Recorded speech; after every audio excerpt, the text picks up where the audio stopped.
Hi friends, today mushroom with potato gravy எப்படி பண்ணுறதுன்னு பார்க்கலாம். 2 பெரிய வெங்காயத்தை எண்ணெயில் போட்டு நல்லா வதக்கிக்கிறேன்.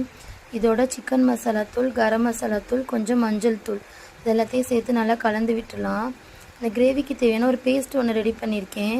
அதில் 2 தக்காளி, ஒரு ஊற வச்ச பாதாம் மஞ்சு, கொஞ்சம் புதினா, கொத்தமல்லி இது எல்லாத்தையும் சேர்த்து அரைச்சிக்க போகிறோம்.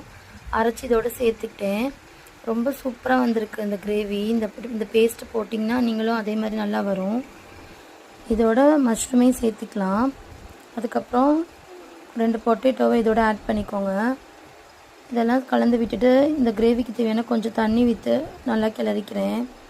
இப்போ உப்பு ஆட் பண்ணிக்கலாம். நான் சப்பாத்திக்கு இதை சர்வ் பண்ணுறதுனால கொஞ்சம் ட்ரை ஆகிறதுக்காக வெயிட் பண்ணி நல்லா எண்ணெயெலாம் ஃபுல்லாக பிரிஞ்சு வர வரைக்கும் வெயிட் பண்ணணும். அப்போ தான் ரொம்ப சூப்பராக வரும். நல்லா ட்ரை ஆயிடுச்சு பாருங்கள். இப்போ நம்ம சர்விங் பவுலுக்கு